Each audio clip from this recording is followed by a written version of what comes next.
Hello, everyone, and welcome back to the channel. My name is Adi, and today we have another Series 12 team report with what is probably the best team in the format, certainly the most feared team in the format. We have the Zacian Kyogre team report, and we have Mike D'Angelo to tell us all about it. Mike, how are you doing? Awesome. Thanks for having me on the channel again, Adi. Yeah, it's good to have you back. For those who maybe haven't seen the other videos with you in it, do you want to tell everyone a little bit about yourself?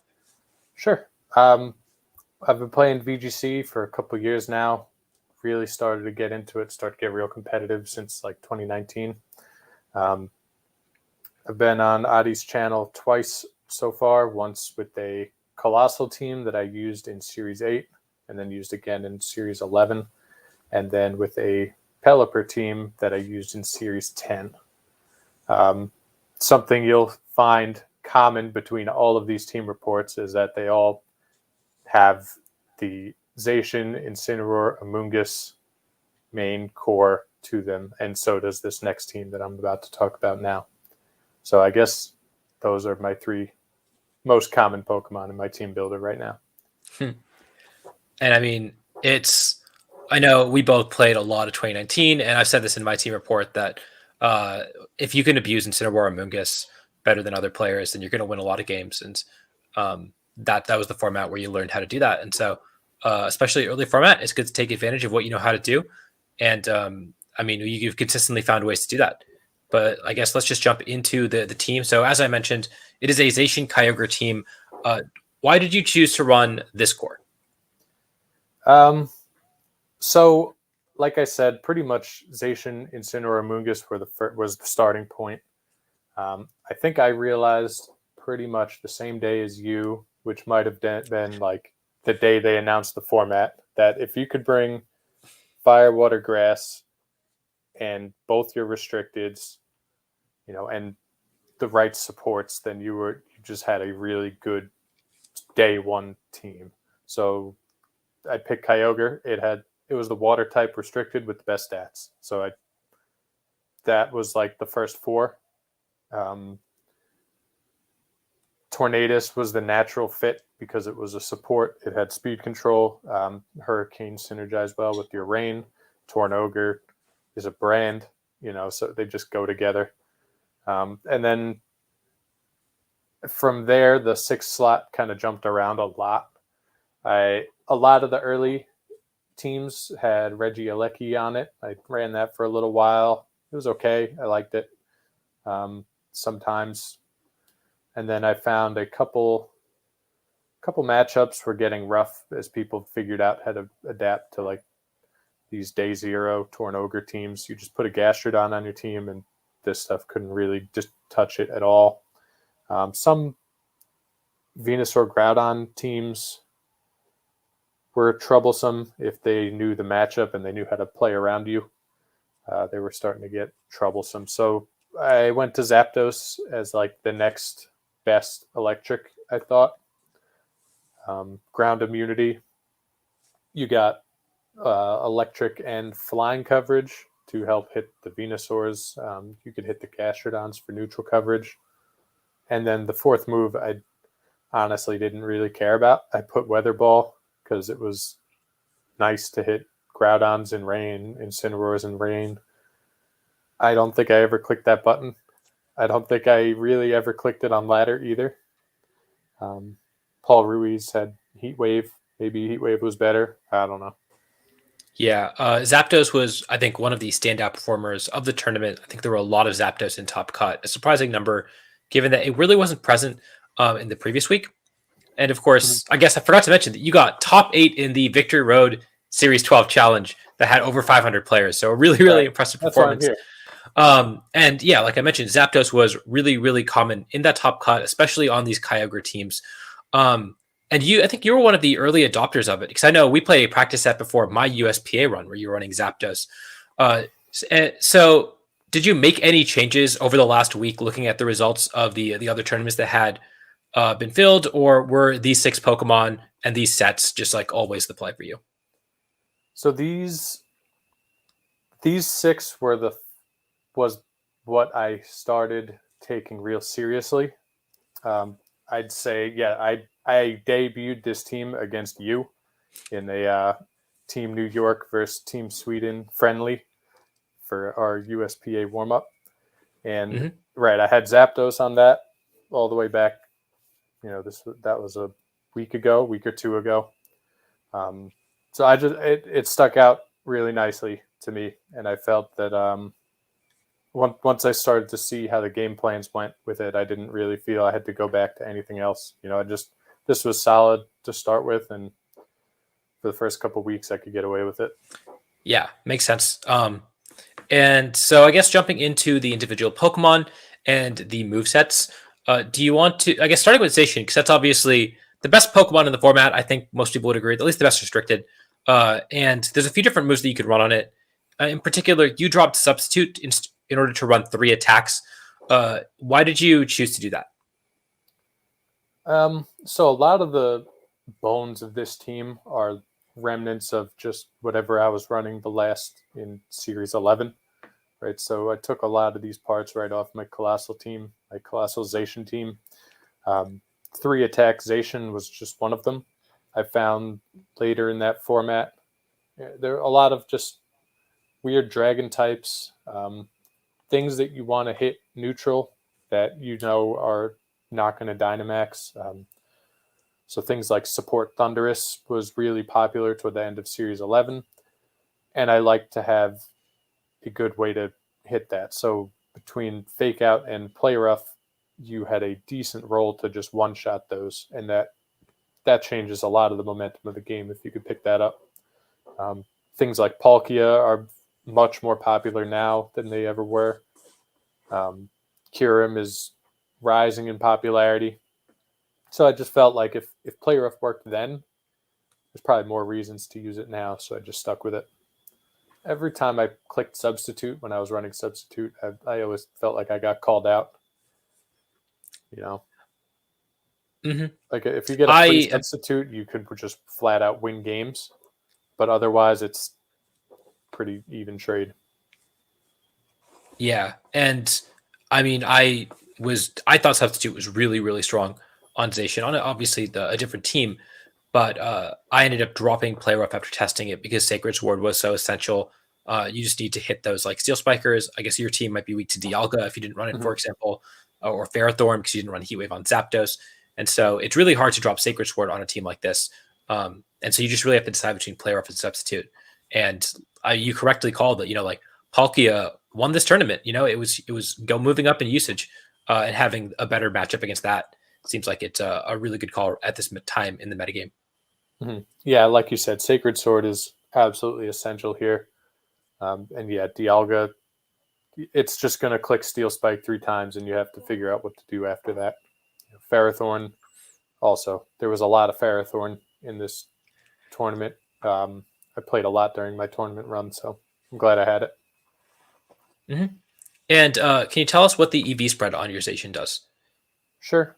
The speed is so that when it's at +1, like so if I had an Airstream boost, um, the Zacian will outspeed Tailwind Modest Kyogres. That was the benchmark I hit. It was, I think, 190 speed stat.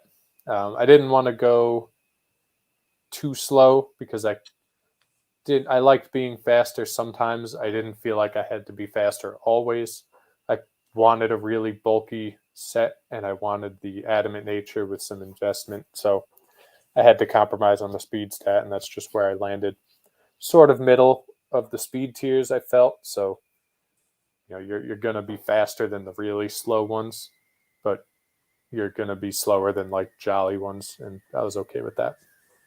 I think I was outsped by 2 Zacians in my whole run, and you could sometimes just look at a team sheet and see this is Jolly Zacian 100% when it's surrounded by like helping hand mons and just super offensive stuff. Like, yeah, I don't even have to guess. I know where this is going to land. Hmm. Um, the bulk is so that I live Reggie Elecki max moves. off turn 1. So like there has been a lot of, especially in the mirror match for this, they'll just Dynamax and use like a max rising voltage or like anything with a 140 base power. So I wanted Zacian to just survive those so that I could answer back with something. You know, maybe if I could answer back with like an Icy Wind and then a Tailwind and just kill them, you know, 2 hits, kill them. That was super nice to just know I was safe to do that. Mm-hmm. That makes sense. Like I've said before, Zacian is sort of up to personal preference. There's so many different benchmarks it can hit. And if you know what it's doing and you know exactly what you need to do on your team, that's really great. And this seems like it is really optimized for exactly what your game plans are. And so I guess moving on to the Kyogre, which is your other restricted, of course. And we just had a long debate about your EV spread off camera. Because I think, my opinion is that there's no reason you shouldn't be max speed timid right now. Because if you're going to see another timid Kyogre, you're gonna lose that 1v1, and that seems awful. You really want to get the Thunders off first. But you dropped a couple points in speed. Instead of dropping a couple points in special attack, like I suggested, to put it in bulk. Do you want to explain to yourself? Yes. And I feel like I'm on trial here. Rightfully so. So the speed stat is to hit the jump number at 236 timid. You get an extra point of speed there. Really what I was going for, I think I ended up with 154 speed. I think what I was eyeing was something like 152 or 153, and didn't really feel like I had to go faster than that. Honestly, I figured I wouldn't really run into too many other timid max Kyogres. I didn't in my run, or at least it never noticed it with all the speed control I had. So I figured I could give up those 2 points in speed and put them instead into defense, the 4 HP 12 defense spread. It actually reduces your roll against play rough Zacian by, with just 4 HP, it's a 1/5 chance to get one shot by that. With 412, it goes down to like 1/16 chance to get knocked out by that. And the reason I didn't take those points out of special attack, like you suggested, is I was testing Modest Kyogre for almost all of my prep. Changing to Timid was a last second, like night before the tournament decision. And I figured if I want to drop my special attack as little as possible. So that's why I ended up with just keeping all the EVs there. Take it a little bit out of speed because I was going to run into more play rough Zacian than I was timid Kyogre. And yeah. Definitely well-reasoned take, even if I still don't agree with it. No, and it still looks so goofy. It looks goofy and like number in the speed. Who does that? I mean, I got punished for taking 2 points or 3 points out of speed on Palkia, and running 236 speed Palkia instead of just max speed because I got outsped by Eviltal that was 1 point faster, or Justin did rather. So yeah, I don't do that. No, I just don't run into those. Yeah, that's fair. And like, this is something where as the metagame adjusts, we'll have to keep looking at it and keep considering where you want to take those points out of, because that 412 benchmark does seem especially enticing. Where now that this is going on YouTube, I'm 100% upping this to 252. Right, like I got away with it for one weekend and never again. Exactly. Yeah. So. And the other thing is like, can you explain why you changed from Modest to Timid in the first place? The speed tier I was going for was... So usually I consider Timid Ogre when I think outspeeding Zacian and Caloric Shadow at +1 are priorities, because you can't do that with Modest. Yeah, that's a big one. And then also it just so happened that you outspeed Palkia by a point, which again, given its prominence, given that it just won this tournament, is something else to really strongly consider. Mm-hmm. Yeah, so I was faster than the Palkia that I lost to in top 8. And you're right. It's so +1 Kyogre here. And I think you only need like 149 speed there to get that. But then I saw a couple things right above that because that speed tier just gets so competitive, like 149 to 153. So Right. I parked right above that, no higher. And again, last minute decision, and I think it worked out. Even though I think I completely lost track of those speed tiers in every single game where it came up. So Yeah. Fair enough. I mean, I think this is the way to go with Kyogre right now, where when you have a second restricted, you don't need it to do all of the damage. You still it still does a ton of damage, but yeah, you don't need it to take all the knockouts anymore. And if you do, you can always just Dynamax it, and you're in an okay spot. exactly. Like Sohybe took a very similar. He basically took my paste, replaced the Kyogre with Assault Vest, and replaced the Tornadus with a Grimmsnarl, which was just an awful decision. Shame on him for that. But the Kyogre, like he likes to play bulkier Kyogre, so Assault Vest over Mystic Water makes almost no difference there. I just felt like if I ever needed the bulk, I just clicked the Dynamax button, and there it was. And then moving on to Zapdos, you talked about this at length already, but can you talk about your EV spread and why you chose to put 68 Spadef EVs? Mm-hmm. So the 68 Spadef gives me a decent roll to live opposing Kyogre Max Geysers. So that Pokemon is just so strong that even if I'm Dynamax Zapdos, they can Max Geyser me with that 180 base power or 150 times 20% and one-shot Zapdos. So I wanted a little bit of buffer on that roll so I could take a Life Orb chip or two. And that's where those EVs came from. Mm-hmm. Yeah, so that's the calc, I guess. The moves are pretty standard. You already explained kind of the weather ball. It seems like it didn't come up. I don't know how often Heatwave would have come up for you. Were there any other moves that you were considering on the Zapdos? I was wrestling between Thunderbolt and Rising Voltage for a while. And I think I just locked in whatever the latest in my team builder was. I wasn't really sold on either. Rising Voltage gives you that nice extra 10 base power on your max move. And in games where you're clicking electric moves, you probably already clicked Max Lightning, so you could hit a grounded target for that extra damage after Max. I liked the option of just being able to click Thunderbolts without maxing and doing a little bit more early in the game. It's really just a pretty negligible trade-off there. I can't think of an absolute reason one's better than the other. They're situational. Yeah.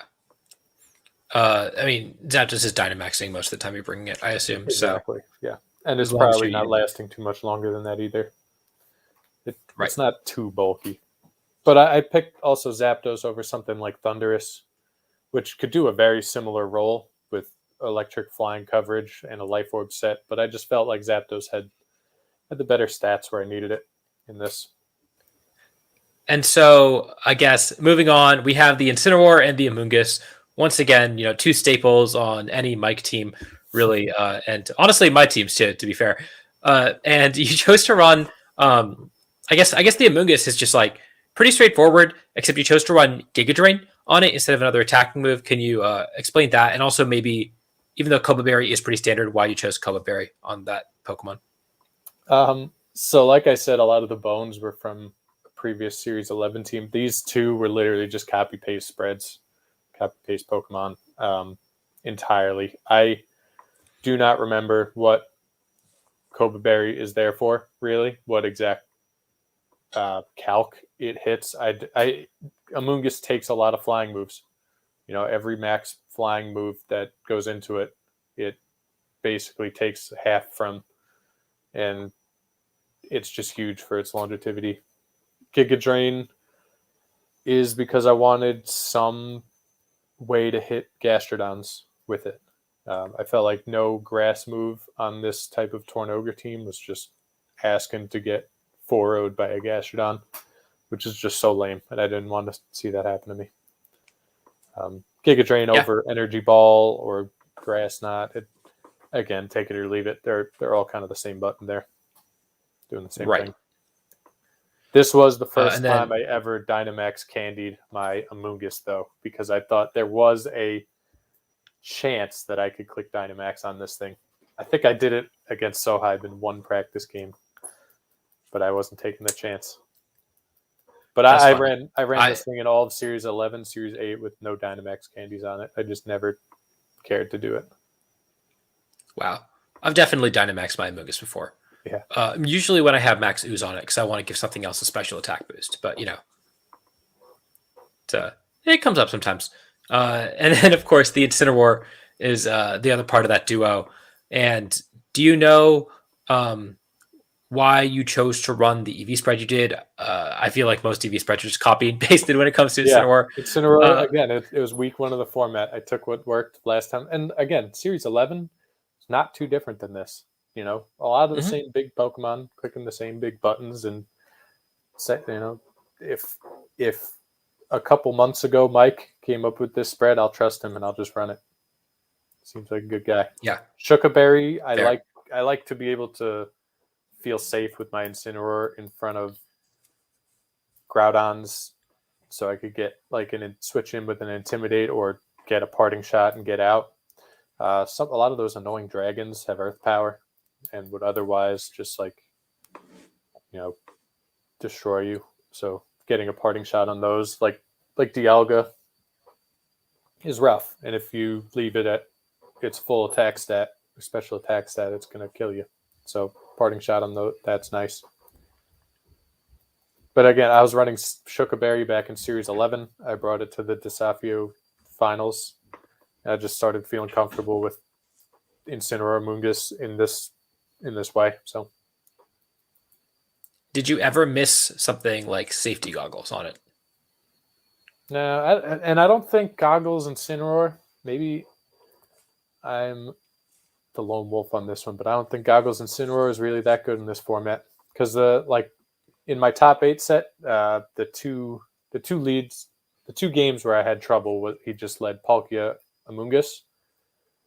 And what's Goggles Incineroar doing there? You're going to just get Max Geysered to pieces, and then your Goggles never activated. Just too many of the things that are next to the Amoonguss are going to destroy you. So you don't really need it there.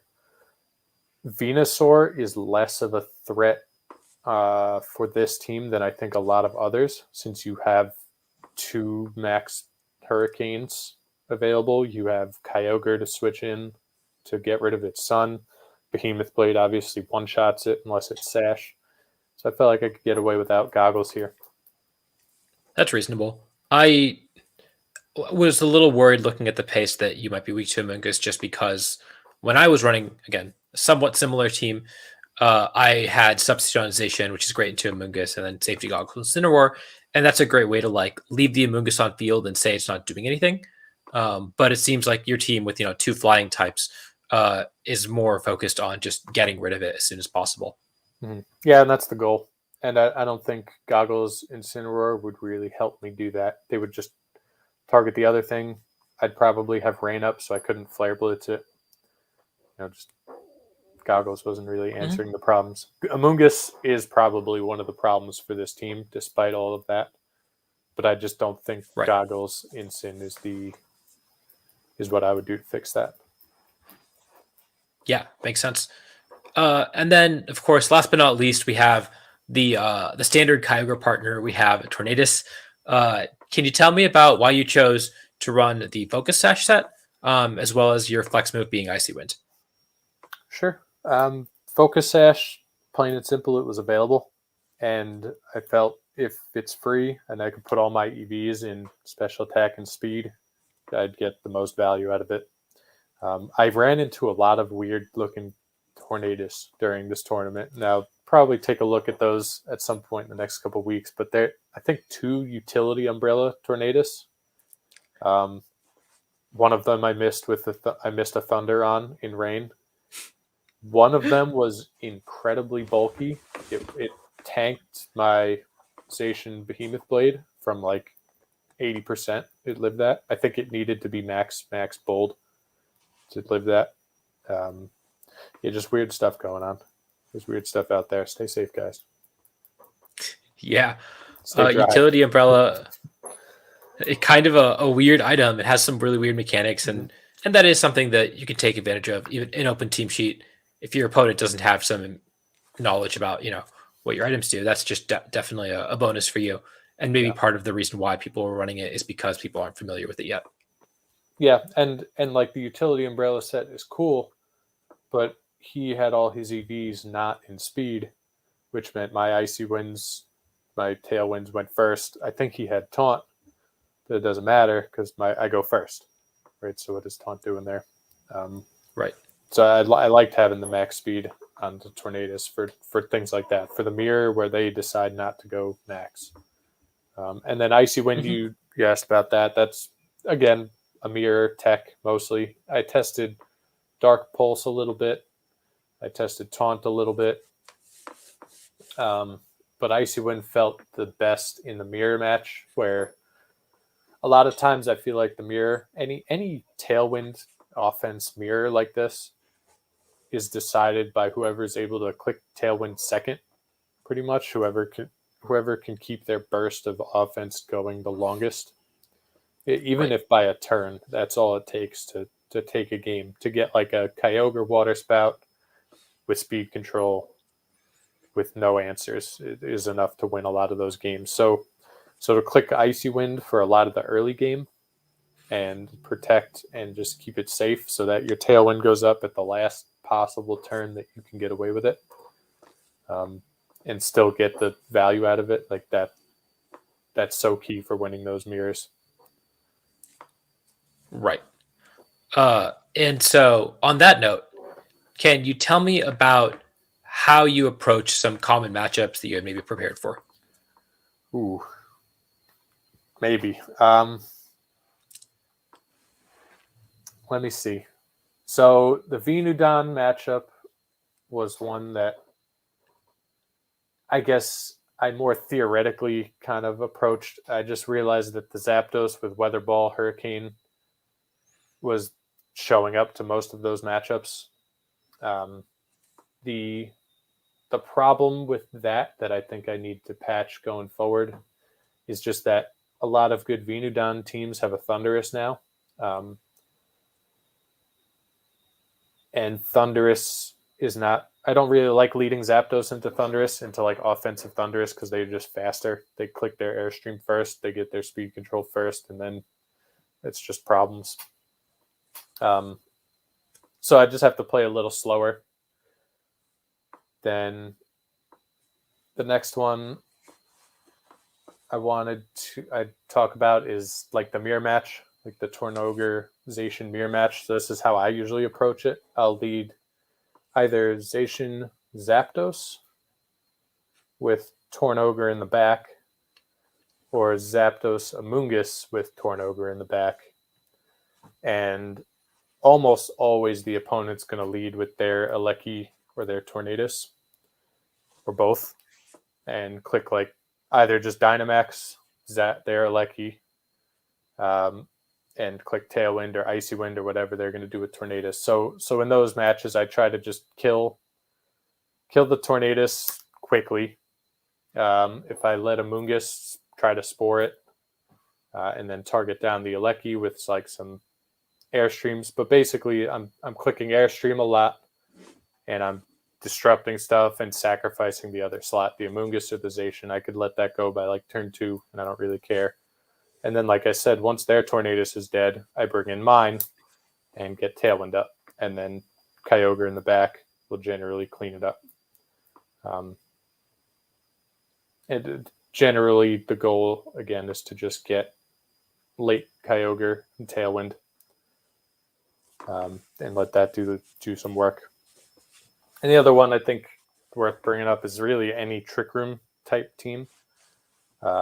There's nothing here on this team that's really going to stop Trick Room from going up, like Cali Ice or Lunala or something. So my goal here is to just bring the Fire, Water, Grass Zacian in some order of that. Maybe I'll lead Kyogre just to click Spout. If they lead all their slow stuff, you could usually get a couple full power water spouts off.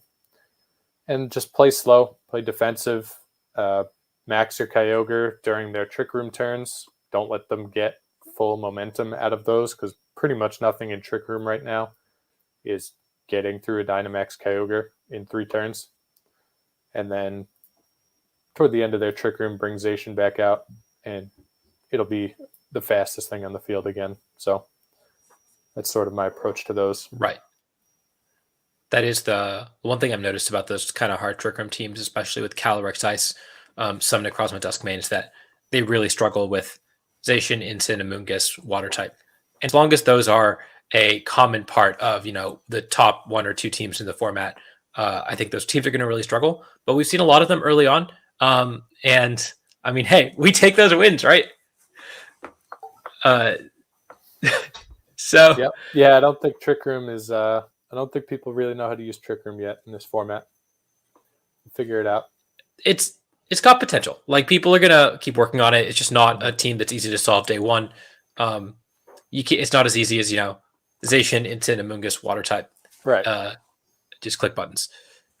And so, were there any changes that you would make to this team if you were going to say use this team next week, knowing what you know now? Honestly, no. When people have been asking me, like, for the team, I really don't think next week is going to be too much different than this week. I think there will be just a little bit more Palkia on the field.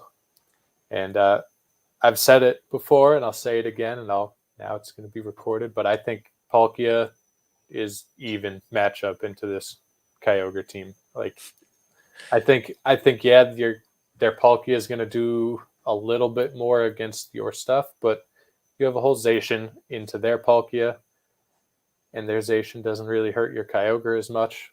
So there are parts of that matchup that go both ways to even it out. And if my most troublesome lead against my top 8 opponent was just Palkia Amoonguss, I could have just led Kyogre Amoonguss into that and traded. I think it's just a matter of outplaying the person, and that's how you win that mirror. And right now, I can't think of anything that really swings that too much. I definitely think that our matchup when we play tested it was really, really even. Mm-hmm. And it sounded like your top 8 set was also very, very close. And one of the reasons I like this team over the variant that Paul Ruiz used to get second in this tournament was because this team looks like it has a much better Palkia matchup, whereas Paul Ruiz did not have a good time in finals. No, our games, the top 8 set was fun. I think we went back and forth a lot. I took game 2 off him when he, and this is what you do when they lead Zacian Thundurus. I just led with Tornogre.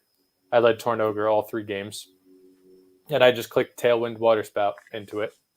He destroyed my Kyogre, and then I had Zacian come in, and now it's in Tailwind, and it just Behemoth Blades kills his Thundurus. You haven't even maxed yet, and his is done in 1 turn, and you could pretty much just clean up from there with your Zapdos in the back. So that's sort of how I just approached that one. And then, games 1 and 3, I just really struggled to get through an Amoonguss. That was the real problem in the matchup. So if you could think of a way to stop those damn Amoongusses from doing their thing, that's what I would fix. There's a reason no one solved that since Gen 5, so good luck. Exactly. There's a reason why Amoonguss is, maybe the best, if not second best, non-restricted in the format. It's so good. It's so hard to beat, and every team kind of struggles with it a little bit. Yeah, it's crazy. Most notable thing about my tournament run is I just played a lot of weird teams, a lot of weird Pokemon. I played three different Lunala teams, one of those teams twice. My stars, I played him in round 4 and and my top 32 opponent. In round 4, I got destroyed. 2-0'd me. He Dynamaxed his Ferrothorn in both games, and I just had absolutely no way to get through that because it was an Assault Vest Ferrothorn. His max overgrowth destroyed my Kyogre. I just did not have it together that game. I couldn't figure out a way through it. So that night they published the bracket, and I realized I had to play against that team again in top 32. So I grinded the matchup a little bit. Shoutouts to Ink from New Jersey helped me out, helped me grind that matchup, and I realized my best chance at it was to just Dynamax my Incineroar, and that worked really, really, really well. So that, I guess I understand why I didn't see that play in round 4. That's not a thing I usually go for, but I mean, it was a Lunala, Kyogre, Ferrothorn core that was really giving me trouble. And Meteor Beam Lunala will just obliterate your Incineroar. Round 4, he caught me, I think, both games. Once with a Meteor Beam on a switch in, and once with just an Origin Pulse when I got caught out of position. And my Incineroar just did nothing. And so overnight, I tried to figure out a way to get my Incineroar to carry a little harder in the matchup. So Dynamaxing it's just what I did. And it worked. Game 1, it clicked Trick Room. And Incineroar, Dynamax, and Trick Room, I think, took out Lunala. Set up Sun so that their geysers didn't do anything. And then when Trick Room ended, I made sure my Kyogre came back in with the rain, and then Thunder Kyogre beat their Ice Beam Kyogre. And then game 2, they led with the Seismitoad, actually. And I just had Tornogre on the field, clicked Water Spout. Incineroar in Tailwind now outsped the whole team, and I won with that. I Dynamaxed it again. So, yeah, the Ferrothorn was the problem, and keeping Sun up with a way to kill Ferrothorn was just the way through that matchup. The next team I thought was really cool was Pasteur with a Lunala Zacian team with Araquanid and Incineroar, Mungus, Hydreigon. So I just thought this team was really cool. Araquanid was terrifying in team preview because I was bringing rain for it, and it was just going to – I was not going to stop Trick Room, and he was going to get his Spider and just max geyser through me. So fortunately, it was just a little bit underwhelming on his part. I think it did 95 to my Mungus, 95%, which is a lot of damage for a resisted move, but it lived, and that means it got spored, right? So that's all it took. And once I got a mental gauge for the damage that thing was putting out, I think I was a little bit more comfortable. But this was a case where he just didn't have anything really fast other than Zacian, which was never led. So I just had Kyogre lead, and I could click Water Spout into slow stuff, and there was really no punish. That's I mean, it was a really impressive run. You were talking about all your opponents and how many really fantastic players you played, and so this is a really good example of that. I know you mentioned you played your old friend Colossal VGC or Jude in your winning in as well, and got to show that you were the master of Colossal. I mean, I wish I've ever played him in tournament with a Colossal mirror. Unfortunately for him, I probably had the perfect counter team into his Colossal Zacian Yveltal team. I've run Colossal enough myself to realize that a late flying Dynamax is just going to destroy you. So that's sort of how I approached it. I just Water Spout early in the game, killed the Colossal, and then Zapdos late in the game to kill Incineroar, Rillaboom, Urshifu, the things that they like to bring. Yveltal. Game 1, I hacked him out pretty nicely too. Good old Hurricane Confusion, double self-hit. Bail me out on that one. Nice. Yeah. I mean, we take those. Yeah. So like I said, really, really impressive run. About over 500 players, and you got all the way to top 8 with Zacian, Kyogre, Tornadus. And do you have any final words or shout-outs that you wanted to give? I'd say shout-outs to you guys. Adi, Sohaib, Tommy, all the folks down in the ice house for helping me prep and grind this team and get it ready. Sohaib, like I said, ran the team with me. He also got in Top Cut. He went 7-2 with the Grimmsnarl version. Awesome run himself. Lost in, I think, top 64. Unfortunate not to get the bye round. Didn't stand a chance. The bye round's just so broken. Mm-hmm. But yeah, that's all I had. Thanks, everybody. Well, thank you so much for coming on. Really appreciate you taking the time. And of course, if you want to try out this team, the rental code is on screen right now. The paste is in the description down below. I encourage you to check it out because I honestly think that this is at the moment the strongest team in the format. And the way to improve, one of the best ways to improve is learn how to use good teams, especially the team like this. And by learning how to use it, you can understand its weaknesses, just like you did when you played against Colossal. That only really comes from experience. And so I really encourage you to try out this team. And yeah, that's all I got. Thank you all for watching. And until next time, I will see you all later.